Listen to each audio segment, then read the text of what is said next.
오늘은 날씨가 매우 화창했지만 지난 몇 주간 우리는 계속해서 긴 장마 가운데 있었습니다.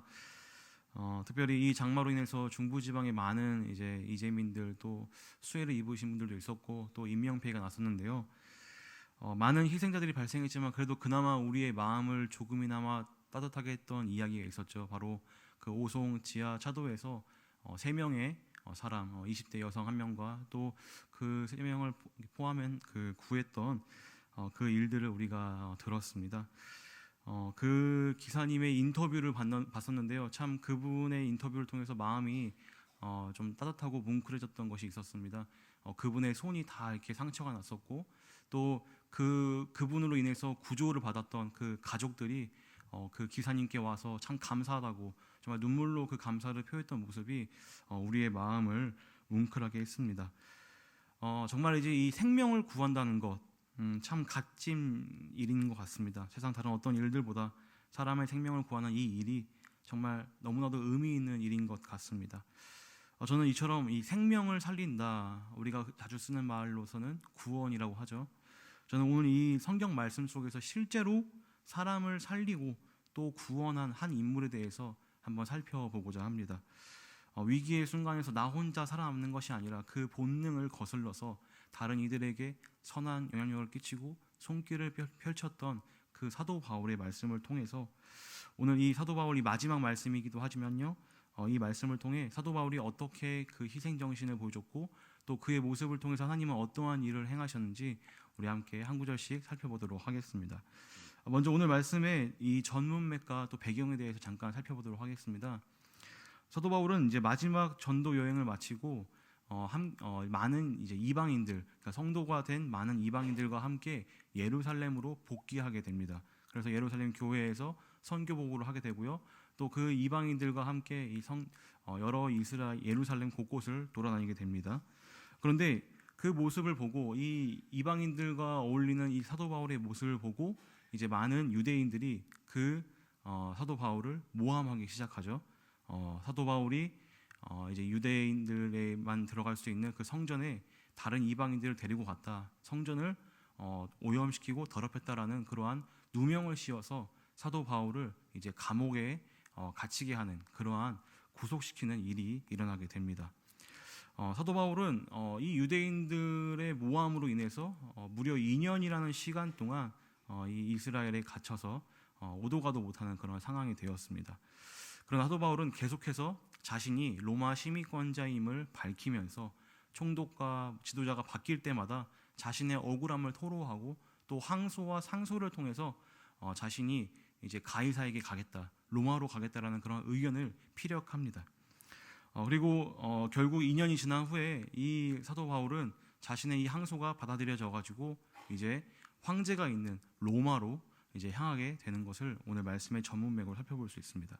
그러나 문제는 이 로마로 가는 이 항로, 이 항해가 무척이나 힘들었다는 것입니다.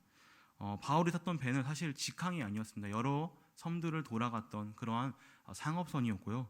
또 간신히 출항을 했으나 계절이 맞지가 않아서 계속해서 반대되는 역풍, 그러니까 로마로 향하였지만 그곳에서 불어오는 역풍 때문에 자꾸만 이 일들이 항해가 차일피일 뒤처지는 일을 우리가 말씀을 통해 볼 수 있습니다. 심지어 그 사도 바울이 탔던 배는 유라굴로라는 그 광풍을 만나기도 하는데요. 그래서 그들이 갖고 있던 배의 모든 짐들을 다 바다에 버리는 일들까지도 일어나게 됩니다. 문제는 이게 다가 아니었습니다. 그 배에서는 이제 먹을 것이 없고 항해가 길어지자 몇몇 사람들이 소요를 일으키기 시작했습니다. 탈출을 시도했고요. 또 먹을 것이 없어서 그들은 수일을 굶는 일까지도 있었습니다. 이렇게 이제 반란이 곧 일어날 것 같은 그 배에서 사도 바울은 하나님께 한 음성을 듣습니다.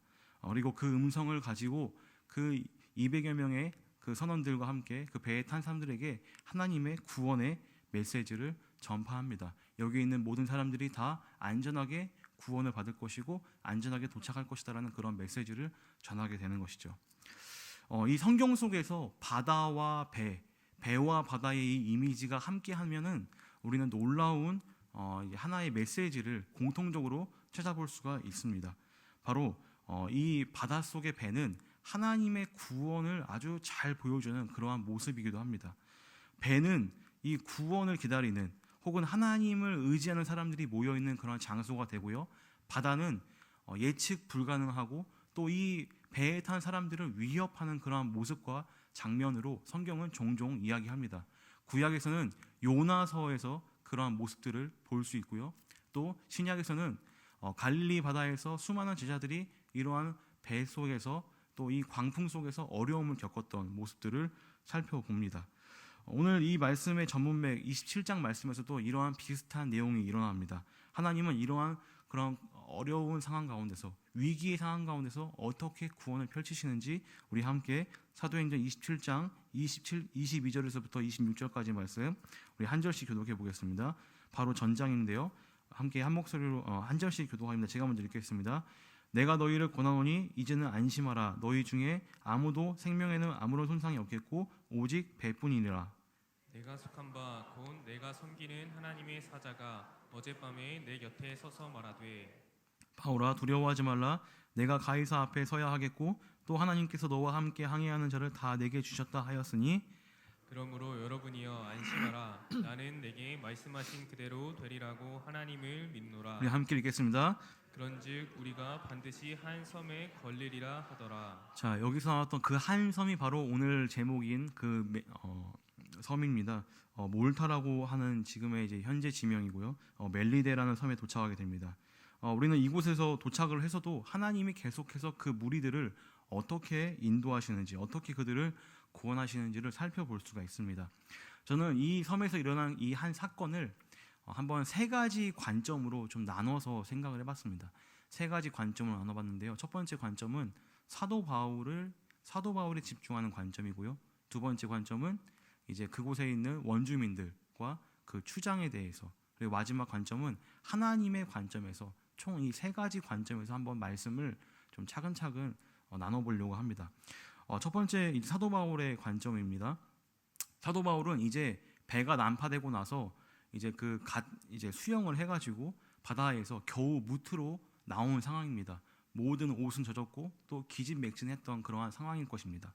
그런데 사도 바울은 자신이 그렇게 피곤한 상황임에도 불구하고 자기도 쉬고 싶은 상황임에도 불구하고 지금 오늘 말씀 2절과 3절에 어떤 모습을 보여주고 있냐면 손수 나뭇가지를 모아서 그 불을 더 이렇게 활활 태우려는 그런 모습을 보여주고 있습니다. 함께 2절과 3절 말씀 우리 한 목소리로 읽겠습니다. 시작. 비가 오고 날을 참에 원주민들이 우리에게 특별한 동정을 하여 불을 피워 우리를 다 영접하더라. 3절입니다. 바울이 나무 한 묶음을 거두어 불에 넣으니 뜨거움으로 말미암아 독사가 나와 그 손을 물고 있는지라. 여러분들 솔선수범이란 말을 다 아실 겁니다. 이것은 단지 도덕적인 말 혹은 윤리적인 말이 아니죠. 그리스도인이라면 누구나 다 가져야 할 그러한 덕목 중에 하나입니다. 솔선수범이란 말이요. 우리가 이 기독교를 은혜의 종교 또 십자가의 종교라고도 말하지만 사실 저는 이 말씀, 사랑이 정말 우리의 삶 가운데 있다면 우리의 이 삶의 모습은 이러한 남들을 배려하고 또한 솔선수범하는 모습이 반드시 있어야 된다라고 생각합니다. 오늘 바울의 모습도 그러하죠. 그는 말로만 사람들을 안정시키고 말로만 하나님의 말씀을 전한 게 아니었습니다. 그는 남들을 위한 헌신의 모습과 섬김의 모습이 있었습니다. 모든 성경에 동일하게 나오는 말씀이죠. 하나님의 사랑에서 끝이 아니라 우리가 사랑할 대상이 있고 또 그 대상을 향해서 하나님의 사랑을 베풀어라는 말씀이 항상 우리들에게 주어집니다. 십계명도 그렇고요. 또 예수님의 산상수훈도 그렇고 바울의 서신들도 마찬가지입니다. 앞부분은 항상 교리적인 말씀, 하나님에 대해서 이야기하고 있지만 그 서신의 뒤에서는 항상 우리가 어떠한 행동을 해야 되는지, 어떻게 이웃을 사랑해야 되는지를 설명해 주고 있습니다. 여러분들 여기서 이제 우리가 어떻게 그 사랑을 실천하고 어떤 모습으로 바꿔나가는지 말해주고 있습니다. 죄를 미워하고 이웃을 섬기며 이웃을 사랑하는 모습들, 내가 받은 하나님의 사랑을, 그 은혜를 이웃에게 갚고 도우며 공의를 실천하는 모습을 지금 사도 바울이 보여주고 있습니다. 우리도 하나님을 믿는다고 그 은혜에 감사하고 나의 죄를 용서해 주신 것에 감사한다고 하면서 정작 삶에서는 아무런 변화가 없고 이웃에 대한 태도에서는 아무런 변화가 없다면 나의 신앙을 한번 점검해 봐야 됩니다. 우리 주변에 일어났던 많은 사건들을 한번 대입해 보려고 합니다. 만약에 우리가 어떤 의인을 만나서 까딱하면 죽을 뻔한 그러한 상황 가운데서 제가 그 의인 때문에 목숨을 건졌다고 생각해 봅시다. 그렇다면 우리는 그 사건에 대해서 일생일대의 엄청난 일로 우리는 받아들일 것입니다. 친한 사람들, 주변 사람들에게 이 일을 전할 것이고요. 또 구원받았던 이 놀라운 사건을 이야기해주고 그 은인이 누구인지 설명할 것입니다. 또 나는 이제 새로 얻은 인생이니 내 삶에는 이전과는 다른 삶의 모습들도 있을 것입니다. 나도 그런 은혜를 입은 사람으로서 남들에게 도움을 줄 수 있는 모습이 될 거고요. 또 행여나 이러한 나처럼 그러한 불쌍하고 또 그렇게 죽을 처지에 있는 사람들에게 손을 내밀 수 있는 그런 용기도 이제는 생길 것입니다. 일상 속에서 그 은혜를 간직한 채 감사함으로 그게 생각이든 행동이든 삶의 어떤 모양이든지 간에 달라진 삶의 모습으로서 우리는 바뀌게 될 것입니다. 제가 초등학교 때 여름 휴가를 저기 인제의 내린천이라는 곳으로 갔던 적이 있습니다. 이제 아주 저학년 때 일이었는데요. 저희 친척들과 또 이제 몇몇 아는 지인들과 함께 그 이제 인제 내린천에 갔습니다. 근데 이제 저는 이제 그 내린천에서 물놀이를 하다가 제 이제 이게 친구가 그 급류에 이제 휩쓸려서 떠내려가는 그런 장면을 봤습니다. 엄청난 위급한 상황이었죠. 근데 그렇게 친구가 떠내려가는 상황 가운데서 익숙한 뒤태의 모습이 막 달려오더니 멋지게 수영을 해서 그 친구를 건져냈습니다. 그 뒤태가 누구였을까요? 저희 아버지였습니다. 네, 저희 아버지가 그 친구를 멋지게 이제 구해놨는데요. 그 일이 있고 나서 저는 매 여름만 되면은 저희 아버지의 그 영웅담을 항상 늘어놓습니다. 누가 물어보지도 않는데, 심지어 제가 이렇게 구원받은 것도 아닌데 저희 아버지의 일을 항상 자랑하면서 제 친구들에게 이야기했던 것이 생각이 납니다. 여러분들, 여러분들의 구원의 사건에 대해서는 어떻게 생각하고 있습니까? 어떻게 반응하고 계십니까? 이 사건은 우리 삶에 어떤 선한 영향력을 끼치고 있는지 오늘 말씀을 통해 다시 한번 상기했으면 좋겠습니다. 저는 이제 두 번째 입장에서 한번 보려고 합니다. 바로 원주민과 이 추장이었던 보물리오의 입장입니다. 이들은 섬 사람이었습니다. 섬에 살고 있던 사람들이었죠. 우리가 알고 있는 이 섬 사람의 이미지는 참 다양합니다. 우리 생각처럼 성경에서도 이 섬 사람의 이미지를 다양하게 보여주고 있습니다. 다양하게 평가하고요. 디도가 사역했던 그레데 섬이 있는데요. 그 섬에 대해서, 그 섬 사람들에 대해서 사도 바울은 이렇게 얘기하고 있습니다. 제가 한번 읽어보도록 하겠습니다. 디도서 1장 12절과 13절 말씀입니다. 그레데인 중 어떤 선지자가 말하되 그레데인은 항상 거짓말쟁이며 악한 짐승이며 배만 위하는 게으른 병이라 하니 이 증언이 참되도다. 그러므로 내가 그들을 엄히 꾸짖으라. 이는 그들로 하여금 믿음을 온전하게 하고 라고 합니다. 12절 보면 그 그레데라는 곳이 바로 섬 지명입니다. 섬 사람들이 이렇다고 얘기를 하고 있죠. 또 반면에 그는 엇갈린 평가를 하기도 합니다. 바로 그와 늘 함께 사역했던 바나바 아시죠? 그 바나바가 사실 그도 섬 사람 출신입니다. 사도행전 4장 36절 보면 이렇게 설명합니다. 구브로에서 난 레이족 사람이 있으니 이름은 요셉이라. 사도들이 일컬어 바나바라, 번역하면 위로의 아들이라 하니. 이렇게 사도 바울도 사실 섬 사람에 대해서 다양한 평가를 내리고 있습니다. 저 개인적으로도 사실 저는 이제 완도에서 한 1시간 정도 배를 타고 가면은 이제 있는 소완도라는 섬에서 한 10년을 있었는데요. 사실 제가 느껴본 바로는 섬 사람들은 마찬가지로 착한 사람은 다 착하고 나쁜 사람은 나쁜 것 같습니다. 도시나 섬이나 다 똑같은 것 같습니다. 오늘 사도 바울의 이 말씀 속에서 이 모습을 한번 좀 집중해서 살펴보면요, 왜 이 누가라는 사람이 사도행전 말씀 가운데 지금 이 장면을 주목해서 적고 있는지를 한번 생각해봐야 합니다.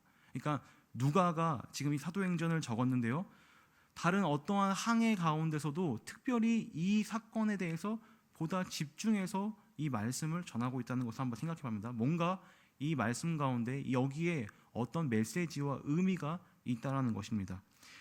사도 바울이 괜히 나무를 주워 모아서 그 불쏘시개를 넣었고 또 괜히 나서다가 뱀에 물린 게 아닙니다.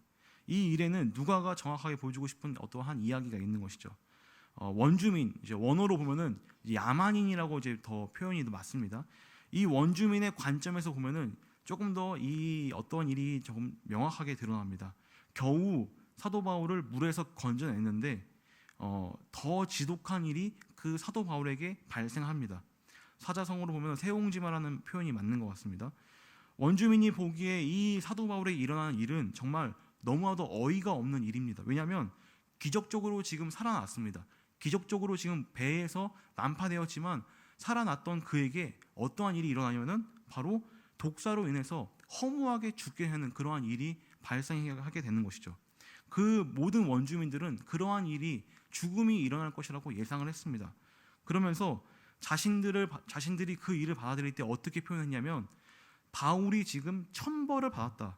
바울은 어떤 끔찍한 죄를 저질렀길래 이러한 벌을 받냐라는 그러한 생각을 했습니다. 그런데 시간이 지나고 어떠한 일이 벌어지죠? 뱀에 물려도 뱀이 그를 물고 있어도 사도 바울이 죽지 않고 있는 그러한 장면을 보게 됩니다. 이러한 모습을 보자 원주민들의 태도는 180도 바뀌게 됩니다.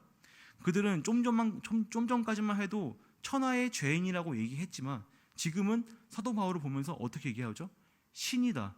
그는 신일 것이다라는 그러한 이야기를 합니다. 한번 생각해 봅시다. 사도 바울은 지금 어떻게 보면은 그들의 입장 가운데서 죽지 않는 사람입니다. 죽음을 피해간 사람입니다. 영생하는 사람이죠. 거대한 폭풍과 배의 좌초에서도 살아남았고요. 독사에 물려서도 살아남았던 그러한 사람들입니다. 바울은 이 사건을 통해서 그 사람들에게 호의를 얻게 되는 그러한 놀라운 일까지도 경험하게 됩니다. 그는 폭풍을 만난 배에서도 세상 사람들이라고 칭할 수 있는 276명의 사람들에게 평안함과 안심을 주었으며 하나님의 구원의 메시지와 약속을 알렸습니다. 원주민에게도요, 놀라운 하나님의 사건을 통해서 호의를 얻고 평범하지 않은 사람이라고 그러한 칭함을 받습니다. 그리고 오늘 이 말씀의 후반절을 통해서 이 일을 말미암아 사도 바울은 더 놀라운 일을 경험하게 됩니다. 함께 사도행전 28장 7절에서부터 10절까지 말씀을 우리 한 절씩 읽어봅시다. 7절에서 10절까지 말씀을 제가 먼저 읽겠습니다.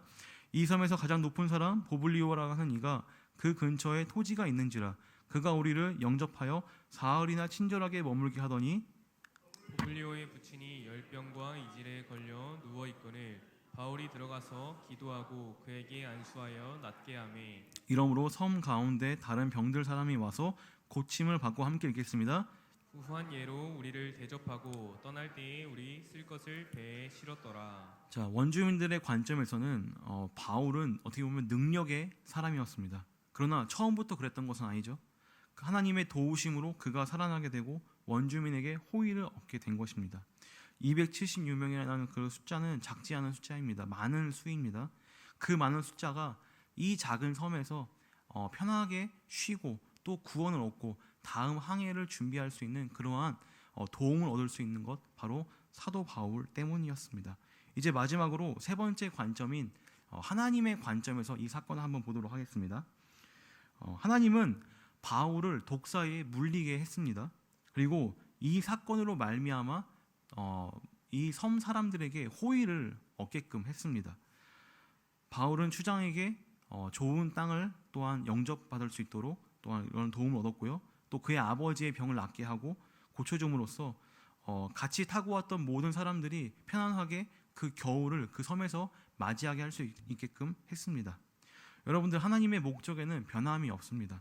바울을 로마로 보내겠다는 하나님의 그 목적, 하나님의 그 의지가 오늘 이 말씀에 정확하게 드러납니다. 그가 바울 앞에서 가이사 앞에서 복음을 전해야 된다는 것이었죠. 하나님은 자신이 하시고자 하는 그 목적을 반드시 이루시는 분임을 오늘 말씀을 통해서 우리는 알 수 있습니다.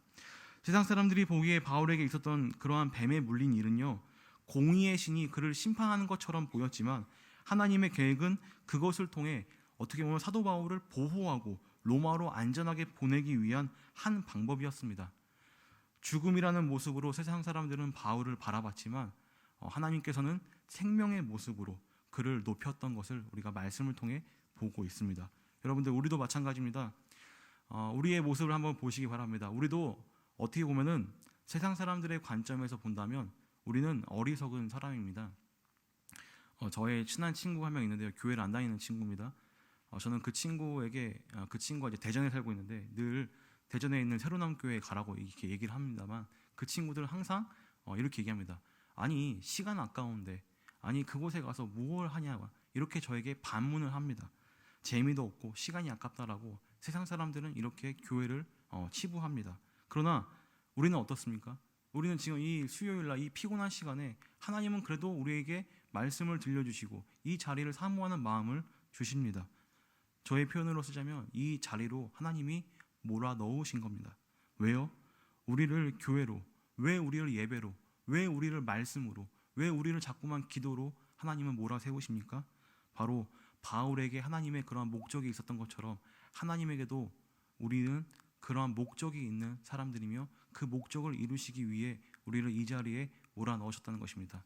그 목적은 바로 구원입니다. 구원. 우리를 살리시고 또 그 살렸던 그날을 기억하게 하고 또 그 구원으로 인해서 다시 한번 사랑의 마음을 담아 세상 사람에게 돌아가라는 그러한 말씀을 오늘 이 시간에 우리에게 들려주고 있는 것입니다. 말씀을 정리하겠습니다. 하나님의 구원을 입은 사도 바울은 섬기는 자리로 희생의 자리로 나아갔습니다. 하나님의 선하심을 입은 사람의 행동이 바로 이런 것입니다. 그리고 하나님은 이러한 우리의 모습을 통해서 하나님 자신을 드러낼 뿐만 아니라 구원의 통로로도 쓰십니다. 많은 이들이 사도 바울의 그 호의의 모습, 그 힘든 몸을 이끌고 더 남들에게 온기를 전하고 따뜻함을 전하기 위해 그렇게 힘들게 일했던 것처럼 우리들의 삶 가운데서도 그렇게 이웃을 사랑하고 또 호의를 베풀며 하나님의 구원을 선포하며 그 구원의 통로로 이르게 하는 귀한 여러분들 되시길 주님의 이름으로 축원드립니다. 우리 이 시간 함께 기도하겠습니다.